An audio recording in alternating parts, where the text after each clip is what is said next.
பரிசுத்த நாமமானது மகிமைப்படுவதாக. மீண்டுமாக இந்த யூடியூப் வழியாக உங்களை சந்திப்பதில் மிகுந்த சந்தோஷம். கர்த்தர் உங்களை அளவில்லாமல் ஆசீர்வதிப்பாராக. கிறிஸ்துவுக்குள் மகிழ்ச்சியாக இருப்பீர்கள் என்று சொல்லி நம்புகிறேன், விசுவாசிக்கிறேன். தொடர்ந்து ஆதரவு கொடுக்கிறதான, தொடர்ந்து எங்களோடு கூட சேர்ந்து ஆராதிக்கிறதான உங்களையும் ஆண்டவர் அளவில்லாமல் ஆசீர்வதிப்பாராக. இந்த நல்ல பரிசுத்த நாளின் காலை வேளையிலே ஆண்டவருடைய சமூகத்தில் வந்திருக்கிறதான உங்கள் யாவருக்கும் இயேசுவின் நாமத்தினாலே எங்கள் அன்பின் வாழ்த்துக்களை தெரிவித்துக் கொள்கிறோம். ஜெபத்தோடு இந்த காரியத்தை, இந்த கூட்டத்தை நாம் ஆரம்பிக்கலாம். தலைகளை தாழ்த்தி கண்களை மூடி தேவ சமூகத்தை நோக்கி பார்க்கலாம். அவரை நோக்கி பார்த்ததான முகங்கள் பிரகாசமடைந்தன. அந்த முகமானது வெட்கப்பட்டு போகவில்லை என்று சொல்லி வேதத்தில் வாசிக்கிறோம். கர்த்தரை நோக்கி பார்த்தவர்களுடைய முகத்தை எல்லாம் பிரகாசமடைய செய்த தேவன், தம்முடைய முகத்தின் ஒளியை நம்ம மேலே பிரகாசமடைய செய்கிறவர். இந்த நாளிலும் கூட கர்த்தர் நம் வாழ்க்கையை பிரகாசமடைய செய்வாராக. தகப்பனே, நன்றியோடு நாங்கள் துதிக்கிறோம் ஆண்டவரே. நாங்கள் உமக்கு நன்றி செலுத்துகிறோம் ஆண்டவரே, நன்றி செலுத்துகிறோம் ஆண்டவரே, நன்றி செலுத்துகிறோம் ஆண்டவரே.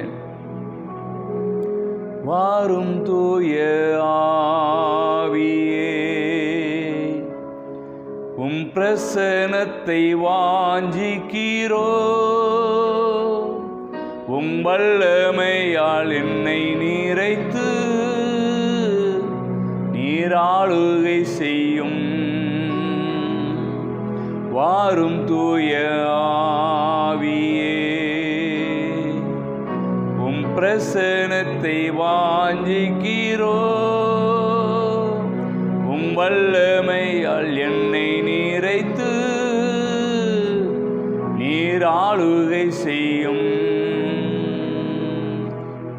மகா கிருபையும் அன்பு இறக்கிற நல்ல தகப்பனே, ஆசீர்வாதமான இந்த நல்ல பரிசுத்த நாளின் கால வேளையில் உம்முடைய சமூகத்துக்கு நேராக நாங்கள் கடந்து வருகிறோம்.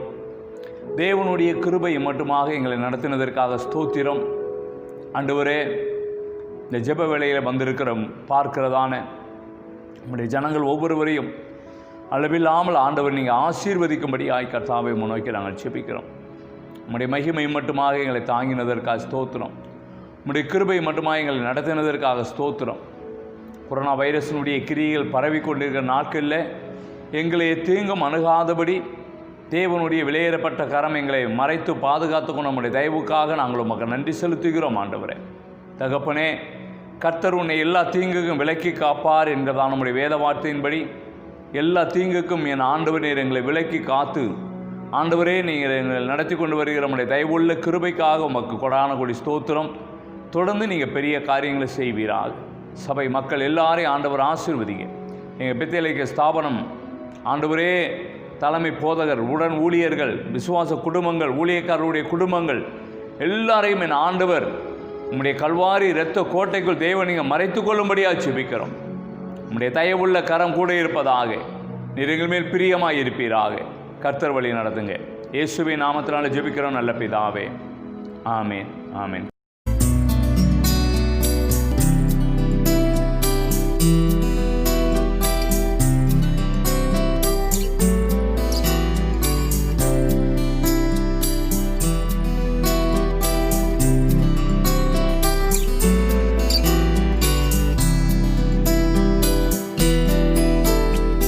இயேசு கிறிஸ்துவின் நாமத்தினாலே ஒரு விஷயம் கூட உங்களை வாழ்த்துகிறோம், வரவேற்கிறோம். இந்த ஞாயிறு காலை ஆராதனை வேளையில் மறுபடியுமாக உங்களை சந்திப்பதில் மிகுந்த மகிழ்ச்சி. கர்த்தர் கொடுத்த இந்த பெரிய வாய்ப்புக்கு கர்த்தரை துதிக்கிறேன், ஸ்தோத்தரிக்கிறேன். சேர்ந்து சில பாடல்களை பாடி ஆண்டவருடைய நாமத்தை உயர்த்துவோம், ஆண்டவரை ஆராதிப்போம். நம்மள மத்தியில் இருக்கிறதான அன்பு சித்தியும் அம்மாவும் சில பாடல்களை பாடுவாங்க, ஒரு பாடலை பாடுவாங்க. அதற்கு பின்பதாக ஆண்டவரை தொடர்ந்து ஆராதிப்போம், அவருடைய நாமத்தை உயர்த்துவோம். கர்த்தர் நம்முடைய மத்தியில் வாசம் செய்ய போதுமானவராக இருக்கிறார். ஆமென்.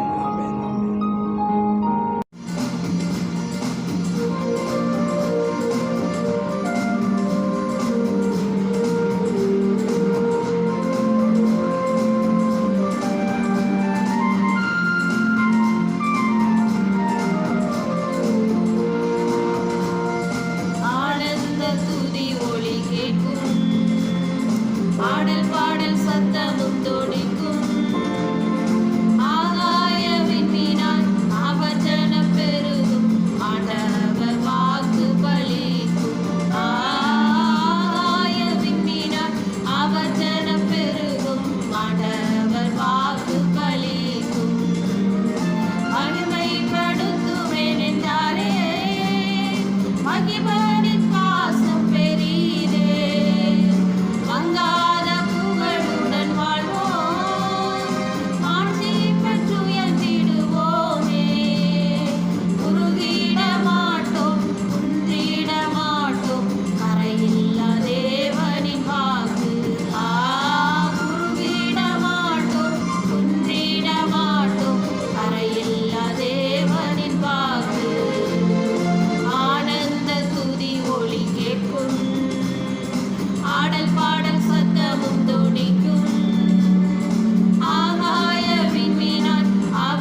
அனைவருக்கும் தெரிந்ததான ஒரு பாடல், உமது முகம் நோக்கி பார்த்தவர்கள் வெட்கப்பட்டு போவதில்லை என்கிறதான பாடலை சேர்ந்து பாடுவோம்.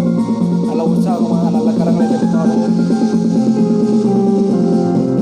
உமது முகம் நோக்கி பார்த்தவர்கள் வெட்கப்பட்டு போவதில்லை, உமது திருநாமம் அறிந்தவர்கள் கைவிடப்படுவதில்லை.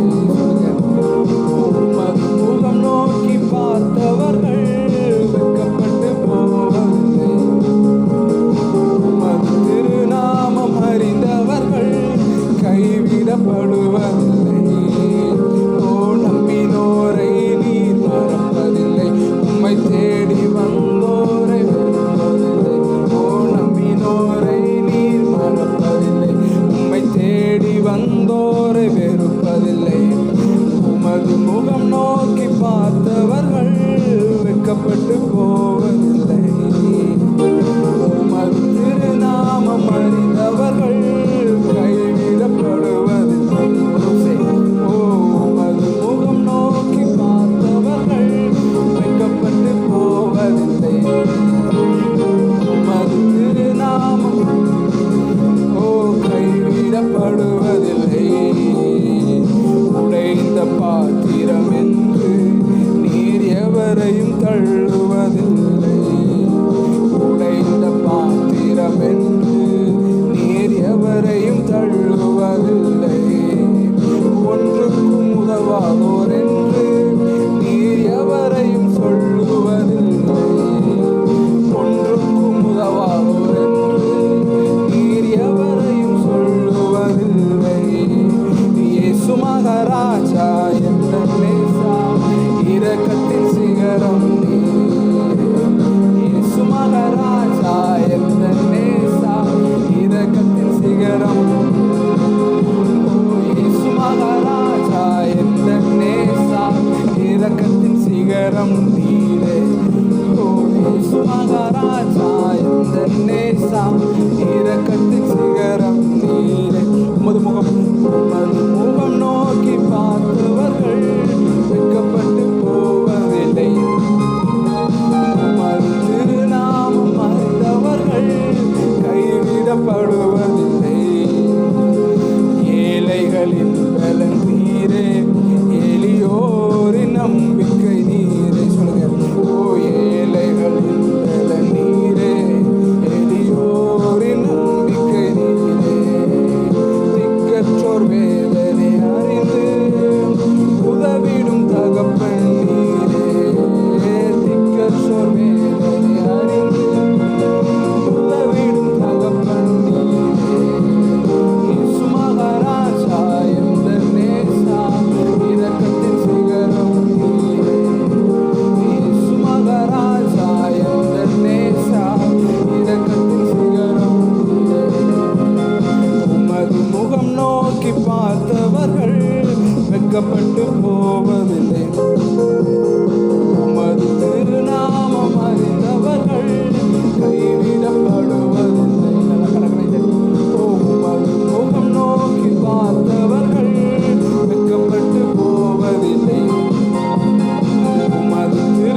உடன்படிக்கை என்னோடு செய்து இழந்திட்ட யாவையும் திரும்ப தந்தீர். உடன்படிக்கை என்னோடு செய்து இழந்திட்ட யாவையும் திரும்ப தந்தீர்.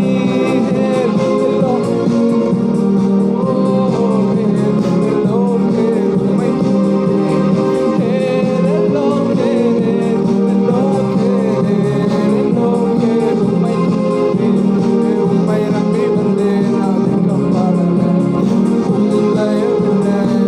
உம்மை நம்பி வந்தேன் நான் கம்பாடல உம்மை விரும்பையாய் வெறும் கையாய் நான் கடந்து வந்தேன் பரிவாரங்கள் வெறும் கையாய் நான் கடந்து வந்தேன் பரிவாரங்கள் கடைசியாக ஏலோக்கு சொல்லுமா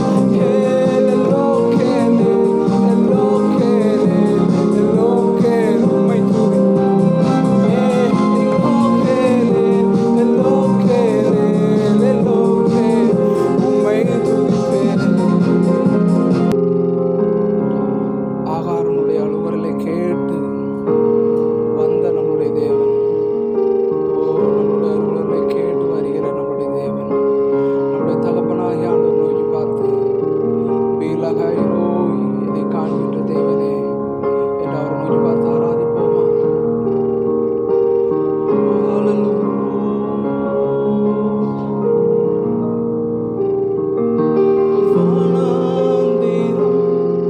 என் வாழ்வானதே பாதைகள் எங்கும் இருளானதே காணாந்திரம்.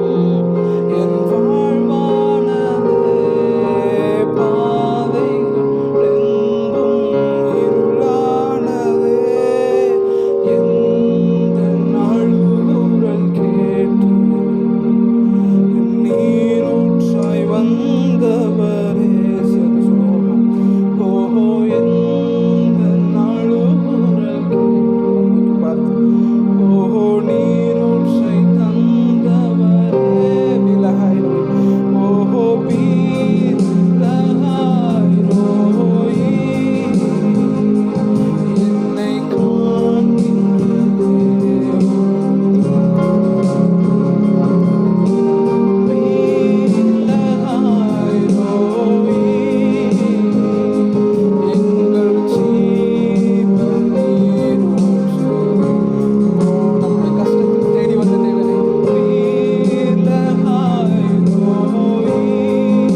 பாடுகளின் மத்தியில், எங்களுடைய துன்பத்தின் மத்தியில் அப்போ ஒரு வீரலாக எங்களுடைய நீரூற்றாக நீர் இருந்து வழி நடத்தி சரியாதான கிருபைகளுக்காக நன்றி ராஜா.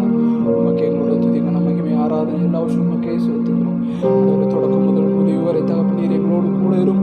நீர் எடுத்து ஆளுகை செய்யும். நீர் மாத்திரம் மகிமைப்படுவீராக. வாசம் செய்யும் துதி கன மகிமையாக உமக்கே செலுத்துகிறோம். இயேசுவின் நாமத்தில் ஜெபிக்கிறோம் எங்கள் ஜீவனான பிதாவே. ஆமென்.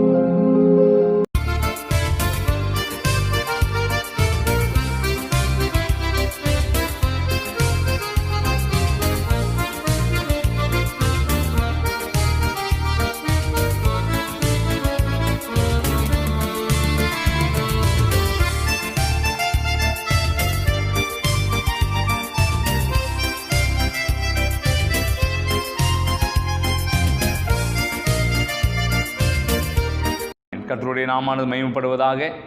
நல்ல ஒரு ஆராதனையை, பாடலை கேட்டீங்க, ஆராதனையை கண்டு கழித்தீங்க. ஸ்தோத்திரம். கர்த்தர் உங்களை அளவில்லாமல் ஆசீர்வதிப்பாராக. தொடர்ந்து நம்ம செய்திக்கு நேராக நம்ம கடந்து போகலாம். ஆண்டவர் பெரிய காரியங்களை செய்வாராக. கடந்த வாரத்தில் உங்களோடு கூட பேசினதான காரியம், தேசத்தை சுதந்தரித்து கொள்ளும்படியாக கானான் தேசத்துக்கு நேராக இஸ்ரவேல் ஜனங்கள் வழிநடத்தி வருகிறதான நாட்களிலே ஆண்டவர் சொன்னதான ஒரு காரியம், யோசுவாவும் காலேபும் தவிர அந்த மற்றவர்கள் யாரும் அந்த கானானுக்குள் பிரவேசிக்க மாட்டார்கள் என்று சொல்லி அவர் சொன்ன ஒரு காரியத்தை நம்ம பார்க்கிறோம். வேதத்தில் நம்ம வாசிக்கிறதான வேளையில் ஆண்டவருடைய வசன விதமாக சொல்லுகிறது அல்லவா? ஸ்தோத்திரம். உபாகமத்தின் புஸ்தகம் 1ஆம் அதிகாரம், உபாகமத்தின் புஸ்தகம் 1ஆம் அதிகாரத்தில் நம்ம வாசிக்கிறதான வேளையில் ஆண்டவர் சொல்லுகிறதான வார்த்தையை நம்ம வாசிக்க கேட்கிறோம் அல்லவா? ஆண்டவருடைய வசன விதமாக சொல்லுகிறது. உபாகமத்தின் புஸ்தகம் 1ஆம் அதிகாரத்தில் ஸ்தோத்திரம் 38வது வசனத்தை வாசிக்க கேட்கலாமே. 38வது வசனம். உனக்கு முன்பாக நிற்கிற நூனின் குமாரனாகிய யோசுவா அதில் பிரவேசிப்பார். அவனை திடப்படுத்தும். அவனை அதை இஸ்ரவேலுக்கு சுதந்திரமாக பங்கிடும். பாருங்க, இந்த இடத்துல நம்ம வாசிக்கும் பொழுது ஆண்டவர் யோசுவாவும் காலேபும் அதற்குள்ளே பிரவேசிப்பார்கள் என்று சொல்லி அவர் சொன்னதான காரியத்தை பார்க்கிறோம். மோசே பார்த்து ஆண்டவர் சொன்னதான காரியம், யோசுவாவும் காலேபும் அந்த தேசத்துக்குள்ளே சுதந்திரமாக பிரவேசிப்பார்கள், மற்றவர்கள் அதில் பிரவேசிக்க மாட்டார்கள் என்றெல்லாம் ஆண்டவருடைய வேதத்தில் அவர் சொல்லுகிறதான காரியத்தை நம்ம வேதத்தில் வாசிக்கிறோம் அல்லவா? உபாகமத்தின் புஸ்தகத்தில் வாசிக்கிறதான வேளையில் 34ஆம் அதிகாரம், உபாகமத்தின் புஸ்தகம் 34ஆம் அதிகாரத்தில் அதில் 9வது வசனத்தை வாசிக்கும் பொழுது நல்லது, கர்த்தர் நல்லவர், ஆண்டவர் ஆசீர்வதிப்பாராக. அது பின்னால் பார்க்கலாம். இவ்விதமாக நம்ம வாசித்து வருகிறதான வேளையில் நூனின் குமாரனாகிய யோசுவா அதற்குள் பிரவேசிப்பான் என்று சொல்லி கடந்த வாரத்தில் நம்ம தியானித்தோம். காலேப் அதில் பிரவேசிப்பான் என்று சொல்லி, அந்த காலேப் எப்படிப்பட்டவராய் இருந்தார் என்று சொல்லி நம்ம வேதத்தில் நம்ம பார்த்தோம். இந்த நாளிலும் கூட யோசுவாவை குறித்து நம்ம சற்று தியானிக்கலாம் என்று சொல்லி வாஞ்சிக்கிறேன். கர்த்தருடைய நாமானது மகிமைப்படுவதாக. ஸ்தோத்திரம். யோசுவாவை குறித்து நம்ம வேதத்தில் பார்க்கிறதான வேளையில் என்னாகமத்தின் புஸ்தகம் 14ஆம் அதிகாரத்தில் நம்ம வாசிக்கிறதான வேளையில் அங்கு வேவு பார்க்கும்படியாக போனவர்களில் 10 பேர் அவிசுவாசமான காரியத்தை சொல்லுகிறார்கள்.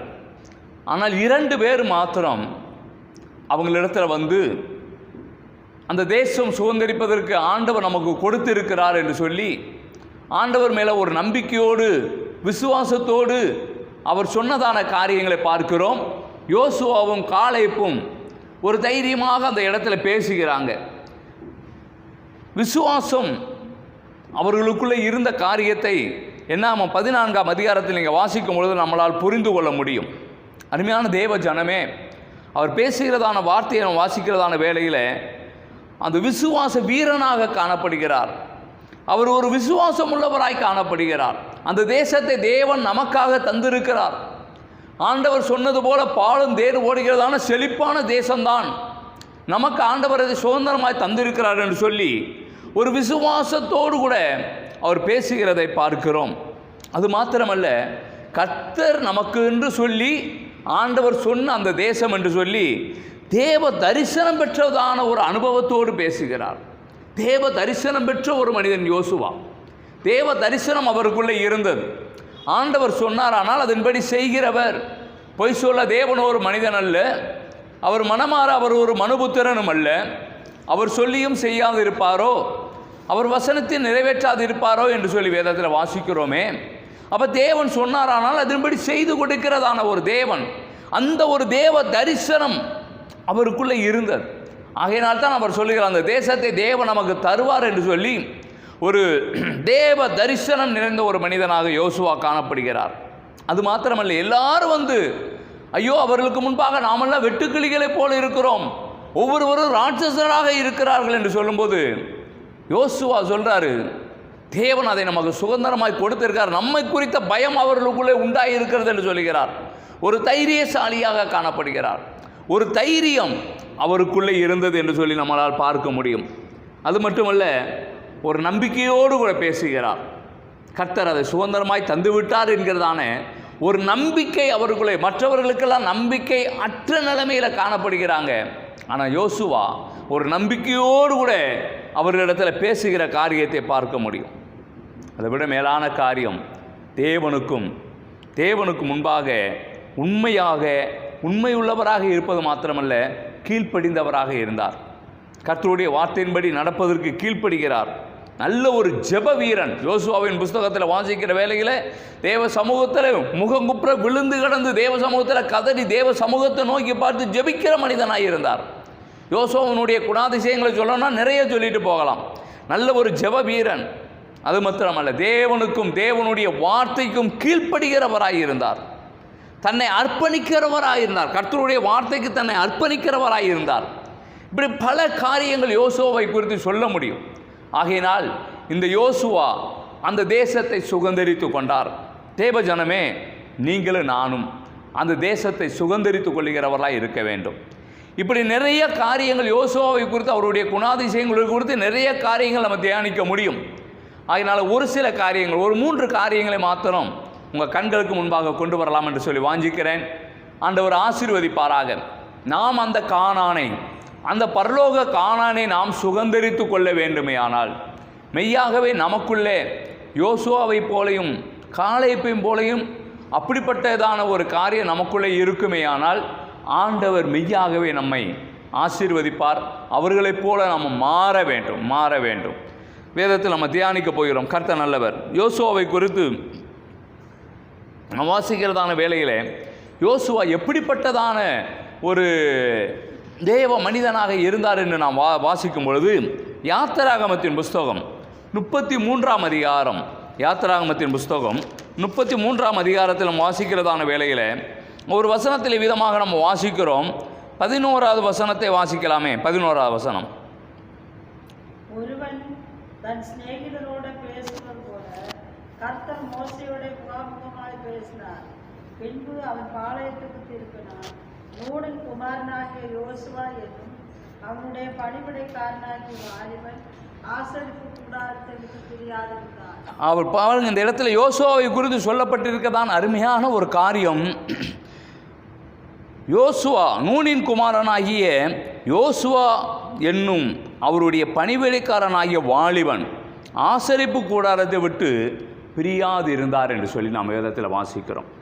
எவ்வளவு ஒரு தேவ பக்தி நிறைந்தவராக, தேவ பக்தி உடையவராக அவர் இருந்தார் என்கிறதான ஒரு காரியத்தை இந்த வசனம் வெளிப்படுத்துவதை நம்மளால் பார்க்க முடிகிறது. ஆசரிப்பு கூடாரத்தை விட்டு பிரியாதபடி தேவ சமூகத்திலே அப்படியே காத்து கிடக்கிறதான காரியத்தை நம்ம பார்க்கிறோம். தேவ ஜனமே, வேத வசன விதமாக சொல்லுகிறதல்லவா, 1000 நாளை பார்க்கலாம் அவருடைய ஆலயத்தில் போகிறதான ஒரு நாள் எனக்கு மேலானது என்று சொல்லி தாவீது சொல்லுகிறார். வேதத்தில் வாசிக்கிறதான வேளையில் 84வது சங்கீதம், சங்கீதத்தின் புஸ்தகம் 84வது சங்கீதத்தில் 10வது வசனத்தை வாசிக்கலாமே. 1000 நாளை பார்க்கலும் உமது பிரகாரங்களில் செல்லும் ஒரே நாள் நல்லது. ஆகாமிய கூடாரங்களில் வாசமாய் இருப்பதை காட்டிலும் என் தேவனுடைய ஆலயத்தின் வாசற்படியிலே காத்திருப்பதையே நான் தெரிந்து கொள்ளுவேன். தாவீது சொல்லுகிறார், அவருடைய ஆலயத்தின் வாசப்படியிலே நான் காத்திருப்பதையே நான் தெரிந்து கொள்வேன் என்கிறார். நம்மளுடைய வாழ்க்கை தேவ ஆலயத்தை விட்டு பிரியாதபடி, ஆசரிப்பு கூடாரத்தை விட்டு பிரியாதபடி, ஆசரிப்பு கூடார வாசலிலே காத்து கிடந்த ஒரு தேவ மனிதன் யோசுவா. அந்த யோசுவாவை குறித்து கர்த்தர் வைராக்கியம் கொண்டார். அருமையான தேவ ஜனமே, கர்த்தருக்காக அவர் வைராக்கியம் பாராட்டினார். தேவாலயத்திலேயே காத்திருக்கிற அனுபவம் இன்றைக்கி நமக்குள்ளே இருக்க வேண்டும். அவருடைய ஆலயத்தின் வாசப்படியில் காத்து இருக்க வேண்டும். அது மாத்திரமா, வேதத்தில் வாசிக்கிறதான வேளையில் சங்கீதம் 5வது சங்கீதம் 7வது வசனத்தை நாம் வாசிக்கும் பொழுது அங்கு சொல்லுகிறார், ஸ்தோத்திரம், சங்கீதக்காரனாய தாவீது சொல்லும்போது சொல்கிறார், 5வது சங்கீதம் 7வது வசனத்தை வாசிக்கலாமே.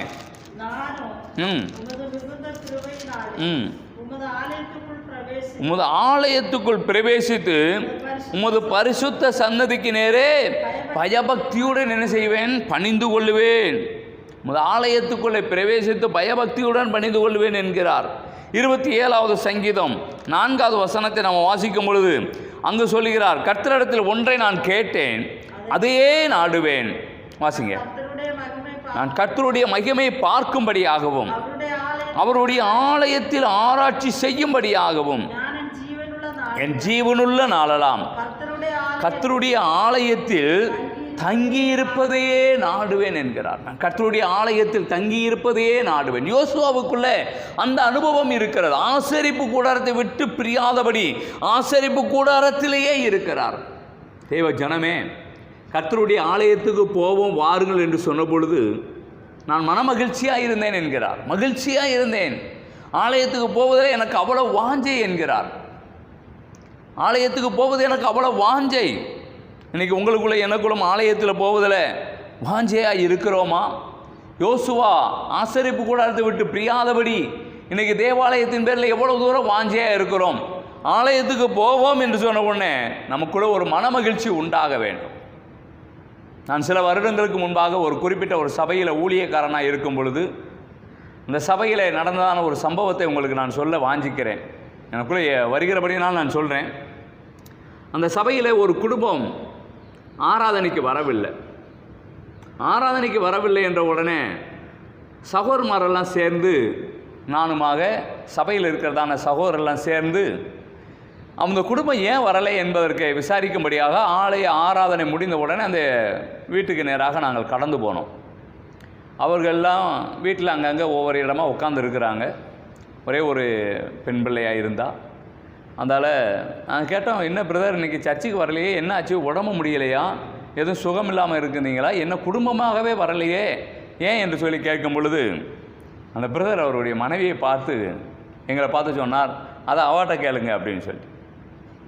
அப்போ அந்த சிஸ்டரை பார்த்து நாங்கள் கேட்டோம், சிஸ்டர் என்ன ஆச்சு அப்படின்னு சொல்லி கேட்கும் பொழுது அவங்களுடைய மகா சின்ன குழந்தை, அந்த குழந்தையை பார்த்து சொன்னாப்புல, அந்த பிள்ளைகிட்ட கேளுங்க அப்படின்ட்டு மாறி மாறி கேளுங்க அப்படின்னு சொல்லி வரும்போது நாங்கள் விசாரித்து பார்க்கும்போது நடந்த காரியம், சபையில் ஆராதனைக்கு கிளம்பி இருக்கிறாங்க. கிளம்பும்போது இட்லி அவித்திருக்கிறாங்க. சட்னி வைக்கிறதுக்காக பச்சை மிளகா வாங்கி வரும்படியாக தன்னுடைய மகளிடத்தில் சொல்லியிருக்கிறாப்புல அந்த அம்மா, அந்த சகோதரி சொல்லியிருக்கிறாங்க, கடையில் போய் பச்சை மிளகா வாங்கிட்டு வந்துருன்னு சொல்லி. அந்த பிள்ளை சொன்னது காரியம், சர்ச்சில் எங்களுக்கு சண்டே கிளாஸ் ஆரம்பிச்சிருப்பாங்க, அதனால நான் போகிறேன், வேணா நீங்கள் போய் வாங்கிக்கோங்க அப்படின்னு சொல்லி அந்த பிள்ளை போக மாட்டேன், நான் சர்ச்சுக்கு போகிறேன்னு சொல்லிவிட்டு அந்த சண்டே கிளாஸுக்கு போகணும் அப்படிங்கிறதுல அந்த பிள்ளை கிளம்பிட்டான். உடனே அந்த தாயாருக்கு ஒரு கோபம், பிள்ளையை பிடிச்சி ஒரு அடி அடிச்சிட்டாங்க. ஒரு அடி அடித்த உடனே அந்த குழந்தை கிடந்து அழுதுருக்குது. அழுத உடனே பிரதருக்கு கோபம், எப்படி என் பிள்ளையை நீ அடிக்கலான்னு சொல்லி அந்த சகோதரி அடித்தாச்சு. அடித்து கடைசியில் இப்போ ஒரு பெரிய பூகம்பமாக வெடித்து கடைசியில் ஒரு 3 குடும்பம், அந்த 3 பேரும் சபைக்கு வராமல் அன்றைக்கி நின்னாச்சு. ஞாயிற்றுக்கிழமை அந்த சபைக்கு வராமல் நின்று அந்த காரியம் சுற்றி விசாரித்து பார்த்தா 50 பைசா பச்சை மிளகாய்க்கு வந்ததான ஒரு சண்டை. பிசாசு எந்த அளவுக்கு சபைக்கு போக விடாதபடி என்ன காரியத்தெல்லாம் செய்கிறான் என்கிற காரியத்தை ஆராய்ந்து பாருங்கள். இன்றைக்கும் சில இடங்களில் நடக்கிறது.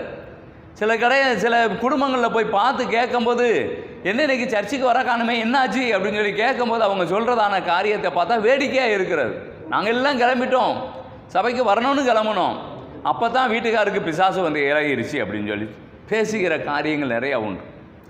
கேட்குறதுக்கு உங்களுக்கு வேடிக்கையாக இருக்கலாம், ஆனால் கொஞ்சம் சிந்தித்து பாருங்கள். ஆலயத்தின் வாசப்படியிலே காத்து கிடப்பதே நாடுகிறேன் என்கிறார்.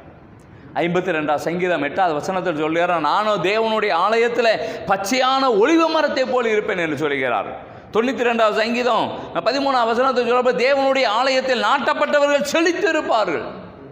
இன்னைக்கு அவருடைய ஆலயத்தின் பேரில் ஒரு வாஞ்சை இன்னைக்கு நமக்குள்ளே இருக்க வேண்டும். அருமையான தேவ ஜனமே, ஆலயத்தின் பேரில் ஒரு வாஞ்சை நமக்குள்ளே காணப்பட வேண்டும். அந்த ஆசரிப்பு கூடாரத்தை விட்டு பிரியாதபடி அந்த ஆசரிப்பு கூடாரத்தின் மேலே வாஞ்சியோடு கூட யோசுவா இருந்த காரியத்தை பார்க்கிறோம். கானானுக்குள்ளே பிரவேசித்தார். கர்த்தருடைய ஆலயத்தில் சபை கூடி வருவதை நம்ம விட்டுவிடக்கூடாது. இன்றைக்கு இருக்கிற சூழ்நிலைகள் நமக்கு நன்றாக தெரியும். அந்த கொரோனா வைரஸினுடைய கிரியில் அந்த வைரஸ் பரவிவிடக்கூடாது என்று சொல்லி ஒரு நல்ல எண்ணத்தோடு கூட சில நாட்கள் நீங்கள் ஒதுங்கி இருங்க அப்படின்னு சொல்லி ஒதுக்கி வைத்து இருக்கிறாங்க. நம்ம கீழ்ப்படுகிறோம், அரசாங்கத்துக்கு நம்ம கீழ்ப்படுகிறோம், நல்லது. ஆனால் ஆலயத்துக்கு போக வேண்டிய காரியத்தில் ஆலயத்தின் மேலே வாஞ்ச ஒரு தேவனுடைய பிள்ளைக்குள்ளே இருக்கணும். தாவீது சொல்கிறார், அவருக்கு ஒரு ஆலயம் கட்டாமல் என் படுக்கையாகிய கட்டின் மேல் நான் ஏறுவதும் இல்லை, என் கண்களுக்கு நித்திரை வரவிடுவதும் இல்லை என்கிறார். உங்களுக்குள்ள எனக்குள்ளேயும் ஒரு வாஞ்சை காணப்பட வேண்டும். ஆலயத்தின் பேரில் வாஞ்சை இருக்க வேண்டும். இரண்டாவதாக உபாகமத்தின் புஸ்தகம் 34ஆம் அதிகாரம், உபாகமத்தின் புஸ்தகம் 34ஆம் அதிகாரத்தில் 9வது வசனத்தை வாசிக்க கேட்கலாம். உபாகமம் 34ஆம் அதிகாரம் 9வது வசனம்.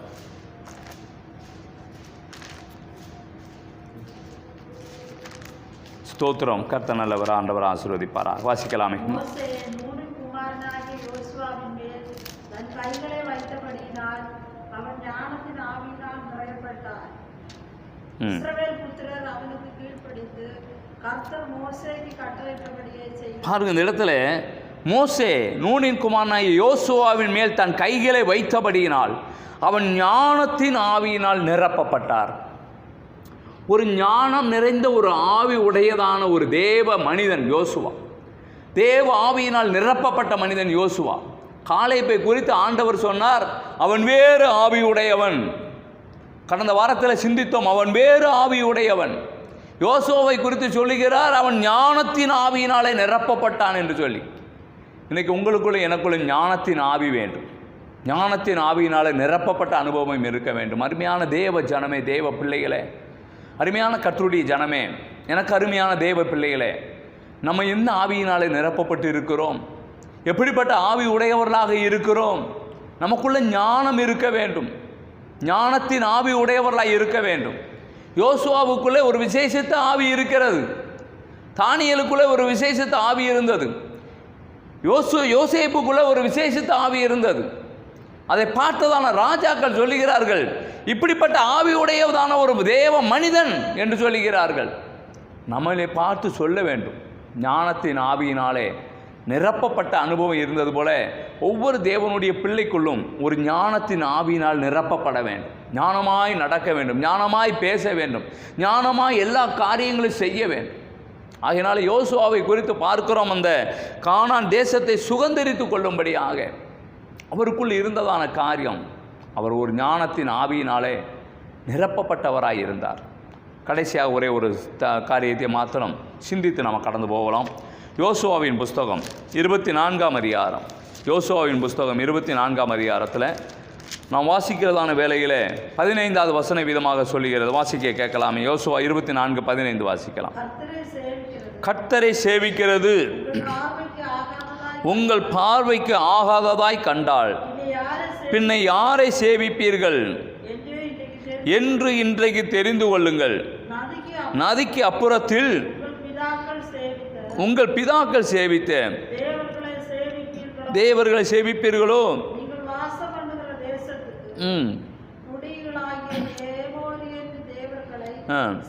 சேவிப்பீர்களோ? நானும் என் வீட்டாருமோ வென்றால் கர்த்தரையே சேவிப்போம். யோசுவா தேசத்தை சுதந்திரித்துக் கொள்வதற்கு யோசுவாவுக்குள்ளே இருந்ததான காரணம், யோசுவா எப்படிப்பட்டவராக இருந்தார், யோசுவா எப்படிப்பட்டவராக வாழ்க்கை வாழ்கிறார். அவர் சொல்கிறார், இஸ்ரவேல் ஜனங்களை பார்த்து, யாரை சேவிக்க போகிறீங்க? யாரை சேவிக்க போகிறீங்க? யாரை பணிந்து கொள்ள போகிறீங்க? யாரை ஆராதிக்க போகிறீங்க? நானும் என் வீட்டாரும் ஒன்றால் கர்த்தரையே சேவிப்போம். நீங்கள் யாரை சேவிக்க போகிறீங்க? கர்த்தரை சேவிப்பது ஆகாது என்று கண்டால் யாரை சேவிக்க போகிறீங்க? நானும் என் வீட்டாருமோ என்றால் கர்த்தரையே சேவிப்போம். அருமையான தேவ ஜனமே, நீங்களும் நானும் தேவனுடைய பிள்ளைகளாய் இருக்கிறோம். கர்த்தரை சேவிக்க வேண்டும். கர்த்தரை சேவிக்கிற அனுபவம், அவரை பணிந்து கொள்கிற அனுபவம், அவரை தொழுது கொள்கிற அனுபவம் எனக்கு நமக்குள்ளே காணப்பட வேண்டும். அதற்கப்புறமாக நியாயாதிபதிகளின் புஸ்தகத்தில் நீங்கள் வாசிக்கிறதான வேளையில் அவர்கள் ஆண்டவரை சேவித்து கொண்டு தான் வந்தாங்க. கொஞ்ச நாள் ஆனது, பாகாலை சேவிக்கும்படியாக போய்விட்டார்கள். தேவ கோபம் அவர்களுக்குள்ளே வந்தது. ஆண்டவர் பல பேரிடத்தில் அவர்களை ஒப்பு கொடுத்த காரியங்களை பார்க்கிறோம். அவர்களுக்கு அடிமையாக இருக்கிறாங்க. பிறகு கர்த்தரை நோக்கி கெஞ்சுகிறாங்க. ஆண்டவர் ஒரு நியாயாதிபதியை எழுப்பி ஆண்டவர் அவர்களை ரட்சித்து கொண்டு வருகிறார். ஆண்டவரே போதும் என்று சொல்லி வாஞ்சிக்கிறாங்க. கொஞ்ச நாளுக்கு அப்புறமாக அவங்க வாழ்க்கை வழி விலகி போய் கொண்டு இருக்கிற காரியத்தை பார்க்கிறோம். கலப்பையின் மேல் கை வைத்தவன் பின்னிட்டு திரும்பி பார்க்கக்கூடாது என்று ஆண்டவர் சொன்னார். நீங்களும் நானும் பின்னிட்டு பார்க்காதபடி கர்த்தரை சேவிக்க வேண்டும். நானும் என் வீட்டார்மோ என்றால் கர்த்தரையே சேவிப்போம். இன்றைக்கி நீங்களும் நானும் ஆண்டவரை சேவிக்க கடமைப்பட்டிருக்கிறோம். நம்ம குடும்பமாய் இன்றைக்கி எப்படிப்பட்டதான் நிலைமையில் இருக்கிறோம். அருமையான தேவ ஜனமே, அருமையான கர்த்தருடைய பிள்ளைகளே, ஸ்தோத்திரம். தன்னுடைய குடும்பத்துக்கு முதல்ல ஆண்டவரை ஆதாயப்படுத்துங்க. தன் பிள்ளைகளை கர்த்தருக்காக ஆதாயப்படுத்துங்க. தன் பிள்ளைகளை ஆண்டவருடைய வழியில் நடத்துங்க. இப்போ பிள்ளைகளை ஆண்டவருக்குள்ளே கொண்டு வாருங்க. நான் மட்டும்தான் ஏன் ரட்சிக்கப்பட்டிருக்கிறேன், என் பிள்ளைகள் ரட்சிக்கப்படலையே, அவர்களுக்காக ஜெபம் பண்ணுங்க. அவர்களுக்காக தேவ சமூகத்தில் ஒப்பு கொடுங்க. அவர்களுக்காக கதறுங்க. கர்த்தர் கொண்டு வருவார். உங்களை ரட்சித்தது போல அவர்களையும் ஆண்டவர் ரட்சித்து கொண்டு வருவார். எனக்கு அருமையான தேவ பிள்ளையே, ஒரு சகோதரி சாட்சி சொன்னதை நான் கேட்டேன். சிவகாசியில் அவங்க சொன்னதான ஒரு காரியம், அவங்க மாத்திரம்தான் ரட்சிக்கப்பட்டாங்க. அவங்க மாத்திரம் ரட்சிக்கப்பட்டிருக்கும்போது அவங்க சபைக்கு வருவதையோ, அவங்க தேவனை ஆராதனைக்கு போவதையோ, ஜெபத்துக்கு போவதையோ, அவங்க வீட்டில் உட்காந்து ஜெபம் பண்ணுவதிலையோ எந்த விதமான தடை கிடையாது. ஆனால் அவங்க வைத்ததான காரியம் என்னென்னா, கர்த்தராகிய இயேசு கிறிஸ்துவை விசுவாசி, அப்பொழுது நீயும் உன் வீட்டாரும் ரட்சிக்கப்படுவீர்கள் என்கிறதான அப்போஸ்தலர் 16ஆம் அதிகாரத்தில் சொல்லப்பட்ட அந்த வசனத்தை எடுத்து வைத்துக்கொண்டு அந்த சகோதரி ஒவ்வொரு நாளும் அந்த வசனத்தில் கை வைத்து ஜெபம் பண்ணுவார்களாம். ஆண்டவரே, நான் உம்மை ஏற்றுக்கொண்டு உம்முடைய பிள்ளையாக மாறியிருக்கேன். என்னை நீர் ரட்சித்து கொண்டு வந்தது போல இந்த வேத வசனத்தின்படி என் குடும்பத்தை தொடுங்க, என் குடும்பத்தில் இருக்கிறவங்க வந்து ஆராதிக்கணும் உம்மை என்று சொல்லி தேவ சமூகத்தில் பல நாட்களாக உட்கார்ந்து ஜெபம் பண்ணி இருக்கிறாங்க. நாட்கள் கடந்தது. கர்த்தருடைய பெரிய கிருபையினாலே அவங்க வீட்டுக்கார் சபைக்கு கடந்து வர ஆரம்பித்தாராம். அவங்க பிள்ளைகள் சபைக்கு கடந்து வர ஆரம்பித்தார்களாம். இன்றைக்கு குடும்பமாய் கர்த்தரை ஆராதிக்கிறாங்க. குடும்பமாய் ஆண்டவரை ஆராதித்து கொண்டு இருக்கிறாங்க. தேவ ஜனமே, சிந்தித்து பாருங்கள், ஆராய்ந்து பாருங்கள். உங்களை ரட்சித்த தேவன் உங்கள் குடும்பத்தை ரட்சிப்பார். தேவ சமூகத்தில் பிள்ளைகளை ஒப்பு கொடுங்க. கிறிஸ்தவ குடும்பத்தில் இருக்கிறவங்க உங்கள் பிள்ளைகளை கர்த்தருக்கு ஏற்ற விதத்தில் நடத்துங்க. நம்ம மாத்திரம் பரலோகத்துக்கு போகிறோம், நம்ம பிள்ளைங்க எப்படி வர்றாங்க அப்படிங்கிற காரியங்கள் அவங்கள நடத்தணும். கர்த்தருக்குள்ள அவங்கள நடத்தி கொண்டு வரணும். முதல்ல நம்ம குடும்பத்தை நம்ம ஆதாயப்படுத்துவோம். நம்ம குடும்பத்தில் உள்ளவர்களுக்காக, உடன் பிறந்தவர்களுக்காக தேவ சமூகத்தில் காத்திருந்து ஜெபம் பண்ணுங்க. கர்த்தர் நிச்சயமாகவே ஆண்டவர் கொண்டு வருவார் என்பதில் எந்த விதமான சந்தேகம் இல்லை. ஒப்பு கொடுங்க. இன்றைக்கே ஒரு அர்ப்பணிப்போடு கூட தேவ சமூகத்தில் வாங்க. அந்த பரலோகமாகிய கானானுக்குள் பிரவேசிக்க வேண்டுமையானால் நம்ம குடும்பமாய் போகணும். நம்ம குடும்பமாய் போக வேண்டும். ஸ்தோத்திரம். அருமையான ஒரு பழைய பாடல் ஒன்று உண்டு. பாவத்தில் ஜீவிப்பவர் பாதாளத்தில் அழிந்திடுவார், நானோ பரலோகத்தில் நாளும் பாடல் பாடிடுவேன் என்று சொல்லி. அப்போ நம்மளை ஆண்டவர் ரட்சித்து கொண்டு வந்து பரலோகத்துக்கு கொண்டு போகிறார். ஆனால் பாவத்தில் வாழ்ந்து கொண்டு இருக்கிற நம்ம பிள்ளைகள், நம்மளுடைய சொந்த குடும்பத்தில் நம்மளுடைய உடன்பிறப்புகள் பாவத்தில் ஜீவிப்பார்கள். ஆனால் அவர்கள் எங்கே இருந்து பாட்டு பாடுவாங்க? அவர்களும் நம்மளோடு கூட தெய்வ சமூகத்தில் வர வேண்டுமே. ஆபிரகாமுக்குள்ள அந்த ஒரு தாகம் இருந்தபடினால்தான் லோத்துவை நினைத்து அவர் சொல்றார், ஆண்டவரே 50 நீதிமான் நிமித்தம் பட்டணத்தை அழிப்பீரோ? அப்படியே குறைச்சு கேட்டுக்கிட்டே இருக்கிறார். ஆனால் அவருடைய எண்ணம் போறான், லோத்து அங்கே இருக்கிறானே, என்னுடைய அண்ணன் மகன் லோத்து இருக்கிறானே என்று சொல்லி லோத்துவுக்காக பரிதவிக்கிறார். அவருடைய இருதயத்தை அறிந்ததான தேவன் லோத்துவை விடுவித்தாரே, அவருடைய குடும்பத்தை விடுவித்தாரே. தேவ பிள்ளைகளே, தேவ சமூகத்தில் கதருங்க, காத்திருங்க. நானும் என் வீட்டாரும் அவென்றால் கர்த்தரையே சேவிப்போம். நீங்கள் யாரை சேவிக்க போகிறீங்கன்னு சொல்லி கேட்குறார் யோசுவா. கர்த்தரை சேவிக்கிறது ஆகாது என்று கண்டால் யாரை சேவிப்பீங்க? அவரை சேவிக்கணும். நம்ம குடும்பத்தை ரட்சிப்புக்குள்ளே கொண்டு வரணும். முதலாவது நம்ம குடும்பம் ரட்சிக்கப்படணும். நம்ம குடும்பத்தில் உடன் பிறந்தவங்களுக்காக ஜெபம் பண்ணுங்க. உங்கள் பிள்ளைகளுக்காக ஜெபம் பண்ணுங்க. அநேகர் என் பிள்ளைகள் ரட்சிக்கப்படலை, நான் மட்டும்தான் ரட்சிக்கப்பட்டிருக்கேன், என்ன செய்வேன்? நிச்சயமாகவே நாட்கள் வரும். ஆண்டவர் அவர்களை கொண்டு வருவார். உங்களை அழைத்த தேவன் அவர்களையும் கொண்டு வருவார் என்பதில் எந்த விதமான சந்தேகம் இல்லை. ஆகையினாலே சிந்தித்து பார்ப்போம், ஆராய்ந்து பார்ப்போம். யோசுவா அந்த கானானுக்குள் பிரவேசித்தார். காரணம், யோசுவாவுக்குள்ளே ஞானத்தின் ஆவி இருந்தது. யோசுவா ஆசரிப்பு கூடாரத்தை விட்டு பிரியாத தேவ பிள்ளையாக இருந்தார். யோசுவா சொல்லுகிறார், நாங்கள் என் குடும்பமாய் கர்த்தரையே ஆராதிப்போம், கர்த்தரையே பின்பற்றுவோம், கர்த்தரையே சேவிப்போம் என்கிறார். நீங்கள் நான் அப்படிப்பட்டதான ஒரு கிருபையோடு கூட வாழ ஆண்டவர் நமக்கு அனுக்கிரகம் பண்ணுவாராக. காலேப்புக்குள்ளே இருந்ததான அந்த ஆவி, யோசுவாவுக்குள்ளே இருந்ததான அந்த ஆவி இன்றைக்கி நமக்குள்ளே காணப்படணும். யோசுவாவை போல, காலேப்பை போல என்னையும் நீங்கள் மாற்றுங்க ஆண்டவரே. அந்த பரலோகமாய கானானை நான் சுதந்திரித்து கொள்ள வேண்டும் என்று சொல்லி தேவ சமூகத்தில் ஒப்பு கொடுக்கலாமா? உங்களுக்காக ஜெபிக்க விரும்புகிறேன். கண்களை முடிச்சவம் பண்ணலாம். அன்பின் பரலோக பிதாவே, நன்றியோடு நாங்கள் உம்மை துதிக்கிறோம். தகப்பனே, இந்த நல்ல ஆசீர்வாதமான ஆராதனை நாளுக்காக ஸ்தோத்திரம். யோசுவாவும் காலேப்பும் கானானை சுதந்திரித்து கொண்டாங்க. எங்கள் வாழ்க்கையிலும் நாங்கள் அந்த பரலோகமாய கானானை சுதந்திரித்து கொள்ள தேவநீர் எங்களுக்கு உதவி செய்தல்லும்படியாக ஜெபிக்கிறோம். இதை பார்த்ததான கேட்டதான ஜனங்கள் ஒவ்வொருவரையும் தனித்தனியே பேர் பேராய் குடும்பம் குடும்பமாய் ஆண்டவர் ஆசீர்வதிப்பீராக. நன்மை கிருபை அவங்க வாழ்க்கையில் தொடரட்டும். தொடர்ந்து நீங்கள் பெரிய காரியங்களை செய்வீராக. இதற்காக பிரயாசப்பட்டதான தேவ பிள்ளைகள் ஒவ்வொருவரையும் ஆண்டவர் ஆசீர்வதிங்க. ஆண்டவரே ஸ்தோத்திரம். நல்ல பாடலை பாடினார்கள் ஐயா, நல்ல ஆராதனை நடத்தினாரப்பா. கர்த்தர் தாமே ஸ்தோத்திரம். ஆண்டவர் தொடர்ந்து தேவ கிருபையானது அவர்களை தாங்கி நடத்தட்டும். தொடர்ந்து கர்த்தர் வழி நடத்துங்க. எல்லா நிலைமையும் மாறட்டும். கொரோனா வைரஸினுடைய கிரியைகள் ஆண்டவரே முழுவதும் அழிந்து ஆண்டவரே இயல்பு வாழ்க்கைக்கு நேராக எங்கள் தேசங்கள், இந்த உலக நாடுகள் திரும்பி வர தேவன் அனுக்கிரகமான வழிவாசலை திறந்து கொடுங்க.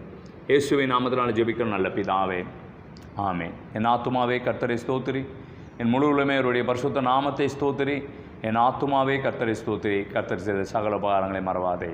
ஆமென். கர்த்தர் அளவில்லாமல் உங்களை ஆசீர்வதிப்பாராக. கர்த்தர் தொடர்ந்து உங்கள் குடும்பங்களை ஆண்டவர் வர்த்திக்க பண்ணுவாராக. God bless you.